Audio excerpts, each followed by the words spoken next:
네, 어제 코스피 7거래일 만에 4,000포인트를 내주며 좀 염려 있으실 것 같은 이 시장에서 집중 분석으로 준비했습니다. 자, 그 전에 오늘 한국지수 살펴볼 텐데요. 야간 선물이 플러스로 들어섰습니다. 코로와 EWY는 마이너스입니다만 오늘 뉴욕 증시 3대 지수 하락 속에 그래도 낙폭을 줄이면서 전략 후강으로 거래를 마쳤다는 거 참고하시면서 시작하시기 바랄게요. 신한투자증권 황교안 PB팀장께서 자리했습니다. 안녕하세요. 네, 안녕하십니까.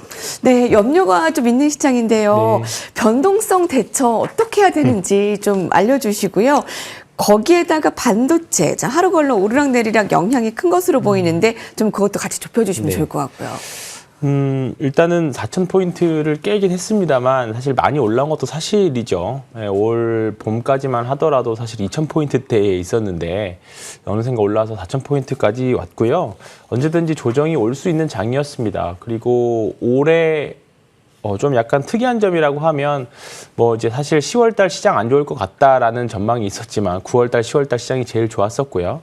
11월달은 원래 주식 사는 달이라고 하지만 강세장으로 전통적으로 알려있는데. 네, 알려졌지만 또 반대의 흐름이 좀 나타나고 있죠. 올해는 정말 역사적으로 많이 기록될 것 같은데 이제 그 변곡점이 아마 내일 새벽 이맘때쯤 발표할 엔비디아 실적에 집중되어 있지 않을까 생각합니다. 뭐 이 부분에 대해서 너무 실적이 좋아도 문제, 안 좋아도 문제라는 전망들이 많이 있지만 일단은 주가는 먼저 선제적으로 많이 하락을 한 상태이기 때문에 그 충격파는 생각보다는 많이 어떻게 됐든지 간에 크지 않을 거라고 생각하고 또는 실적이 지금 매출액이 한 550억 달러, EPS가 한 1.25달러 정도 예상을 하고 있는데 이제 그것보다 향후에 어떻게 가이던스를 주느냐가 더 중요하긴 하겠습니다만 어쨌든 내일이 지나고 나면 시장의 방향성이 좀 다시 나오지 않을까 생각은 합니다. 과거 AI 버블과 우리가 자꾸 비교를 하는데 이제 사실 그때와 다른 점이라고 하면 일단은 기업들이 실적을 잘 낸다라는 점은 이제 많이들 아시고 계실 거라고 봅니다. 근데 또 다른 점은 지금은 AI 버블이라는 점에 대해서 계속 투자자들이 인식을 하고 있다라는 점도 저는 많이 다르다라고 생각을 해요. 어느 한쪽이 쏠렸을 경우에 그 반대되는 케이스가 터졌을 경우에 정말 그 무자비한 하락이 올 수 있는데 지금 같은 경우에 이제 13F에 이제 공시된 헤지펀드들의 엔비디아 이제 그 매입을 좀 보면 절반 정도는 엔비디아 비중을 늘린 헤지펀드들이 있는가 하면 절반 정도는 또 비중을 축소한 헤지펀드들도 있습니다. 최근에 계속 언론 보도 나오고 있는 유명 투자자들의 의견도 많이 갈리고 있는 것처럼 네. 일단 지금은 버블일 수도 있습니다만 투자자들의 의견이 매우 다양하게 있기 때문에 어느 한쪽으로 의견이 치우쳐서 막 시장의 쏠림이 막 크게 극단적으로 나타날 확률은 저는 좀 적다. 다만 뭐 내일 실적이 너무 생각보다 안 나올 경우, 예상보다 안 나올 경우는 좀 문제가 될 수 있지만 아직까지는 저는 괜찮다라고 보고요. 그리고 이제 셧다운으로 인해서 이제 미국에서 나올 수 있는 지표들이 이제 연기됐다가 이제부터 네. 계속 나오는 거잖아요. 네. 이제 이런 부분들도 미국의 이제 금리, 결국 버블이든 뭐든 결국 금리 때문에 지금의 상황이 나온 것 같은데 저 영향이 있다라고 보는데 향후에 일단은 민간 고용 지표는 일단 먼저 안 좋게 나왔고요. 그렇기 때문에 향후에 나올 고용 지표들이 어떻게 나오느냐에 따라서 12월 달 금리 방향도 또 확률도 많이 바뀔 수 있을 거라고 봅니다. 그래서 일단 지금은 우리가 대응을 할 수 있는 구간은 아니잖아요. 또 그렇다고 또 섣불리 예상을 할 수 있는 구간도 아닙니다. 여기서 그렇다고 AI 버블이 지난 일주일이 끝이었다라고 보더라도요. 이렇게 결국은 AI 버블이 보려면 지나가야 버블인 거고 아직도 실적을 기대할 수 있는 부분들이 여전히 많이 있습니다. 그리고 뭐 최근에 오라클부터 시작해서 CDS 프리미엄이 많이 높아졌다고는 하지만 다른 회사채들에 비하면 여전히 낮은 수준이기 때문에 아직까지는 투자를 아직 시장에서 떠날 이유는 아직은 없다라고 생각하고 있습니다. 네. 네.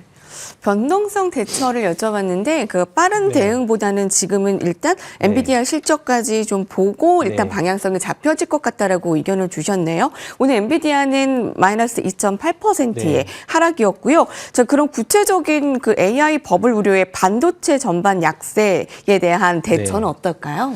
일단은 우리나라 반도체들은 조금은 저는 더 가능성 있다라고 봅니다. 결국은 네. 미국 시장으로 쏟아져 지금 계속적으로 추가 주문도 나오고 있고 그다음에 뭐 당연히 영향은 좀 받을 수 있긴 하겠습니다만 지금 우리나라 반도체 섹터들의 상승이 이제 한 6, 7개월 정도 올라왔고 그리고 좀 자연스러운 조정의 과정이라고 봅니다. 언제든지 올 수 있는 조정.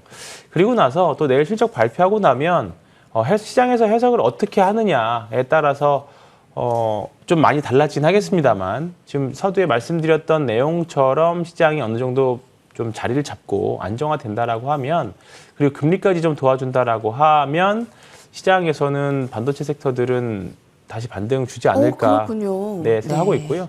최근에 보면 낸드 쪽은 또 다시 올라오고 있거든요. 그러니까 이 HBM, DRAM, 낸드 이런 쪽에서 모두 다 전체적으로 잘 관리를 잘 사업 포트폴리오를 구조되는 게 이제 우리나라 IDM 두 회사들이죠. 그렇기 때문에 일단은 그와 관련된 반도체 두 회사를 일단 탑픽으로 좀 보시고 그 다음에 중소형주들은 그 다음에 또 보시고 그렇게 하시면 되겠습니다. 네.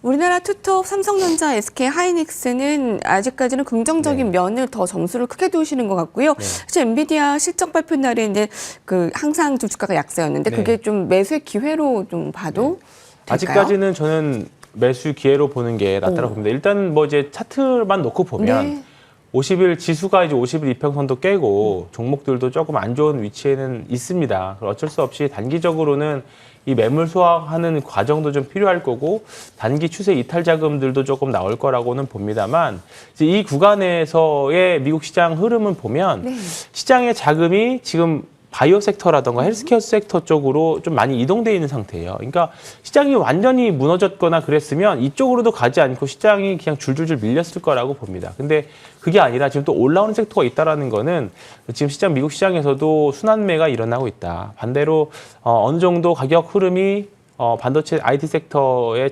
시장이 좀 가격이 좀 밀려서 어느 정도 진정이 된다면 또 올라가져 있는 섹터, 비싼 섹터에 있는 자금이 좀 빠져나와서 이쪽으로 또 채워 넣겠죠. 이제 이런 정도의 순환매 흐름, 그러니까 지수의 엄청난 상승을 기대하시기보다 미국도 이제는 본격적인 순환매 장세에 들어간 거 아닌가. 저는 그렇게는 생각하고 있습니다. 황미연 팀장님의 포트폴리오 안에 저희 국건이 가지고 있는 조선주들 있잖아요. 조금 중간중간에 흔들림이 있었지만 그래도 하반기에 주요 업종으로 섹터를 가지고 가야 된다라고 강조하신 바 있거든요. 실제로도 수주 모멘텀발 대형 조선의 두드러지는 상승세가 이어지고요. 외국인 매수 상위에 포진되어 있습니다. 좀 AS와 함께 전략 세워주실까요? 조선주는 일단은 지금 당장은 조금 모멘텀은 없는 상황입니다. 시장 수급적인 측면도 그렇고 결국은 수주가 나와야 되거나 아니면 대외적인 모멘텀이 있어야 되는데 정상회담 이후에 에이펙 이후에 특별한 모멘텀이 지금 좀 약간 소멸된 상태죠. 그리고 연말에는 조선사들이 수주를 잘 안 하는 경향이 있기 때문에 뭐 좀 약간 스팟성으로 수주가 좀 나올 수 있긴 하겠습니다만 한 몇천억 단위 규모의 수주로는 아마 주가가 크게 움직이지는 않지 않을까 생각하고 있고요.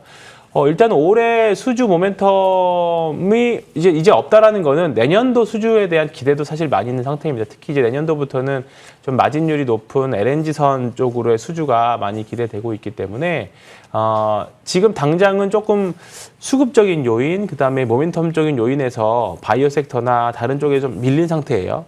다만 일정 부분 좀 줄여 놓으셨다면 그렇다고 모두 다 팔 이유는 없다라고 보고 다시 내년도에 가면 또 때가 되면 올라오는 시기가 분명히 만들어질 거라고 봅니다. 그래서 지금은 좁은 박스권의 흐름을 전반적인 조선주들 흐름이 있지 않을까 생각하고 있고 또 현대중공업과 현대미포조선의 합병 이슈도 좀 있어서 그 기간 일정 부분 자금이 묶이는 그런 부분들도 좀 있습니다. 그래서 12월 달까지는 중립이나 좀 일정 부분 떨어지면 저가에 매수하는 정도의 전략이 좀 필요할 것 같고 한 연말쯤부터 좀 다시 보시면 또는 주가가 먼저 상승하는 때가 오겠죠. 지금은 일단은 추세가 단기적인 추세는 꺾여져 있는 상태이기 때문에 일단 지금은 좀 보수적으로 대응하시다가 바닥 잡고 올라올 때 그때 보시면 되겠습니다. 섹터 여쭤보고 싶은 게 너무 많은데요. 먼저 그 중일 갈등 안에서 그 어제 반짝 상승한 관광주들 대응 알려주시고요. 또 한국과 UAE의 MOU 7건 체결로 이걸로 인해서 그 테마 더 갈 것인가 짧게 말씀해 주실 수 있어요? 일단은 일본에 안 가는 관광객들이 모두 한국에만 다 온다라는 사실 보장은 없지만 워낙에 좀 많이 오는 우리나라의 비중이 너무 높기 때문에 어제 수혜를 많이 받은 것 같은데 어제는 다른 쪽 섹터가 워낙에 안 좋다 보니까 그쪽으로 단기 모멘텀들이 단기 스마트 자금들이 전 같다라고 봅니다. 네. 네. 아직까지는 종목들의 반등이 나오긴 했습니다만 정말 바닥에서 일정 부분 매물대를 뚫지 못하는 정도의 반등이었기 때문에 그게 그렇군요. 추세적으로 이어지기가 확률적으로는 좀 낮다라고 보고요. 만약에 오늘 아까 야간 선물 보신 것처럼 또는 미국의 이제 엔비디아 실적 발표가 어느 정도 선반영됐다라고 해서 오늘 외국인들이 한국 시장을 좀 산다라는 관점으로 본다라고 하면 이쪽 자금은 오늘은 좀 연속성이 좀 끊길 확률이 좀 높다라고 봅니다. 오늘은 오히려 어제 밀렸던 반도체 섹터들의 반등이 조금 더 확률상으로 높지 않을까 그렇게 생각해서 웬만한 종목들 따라서는 좀 다르게 보기는 해야겠습니다.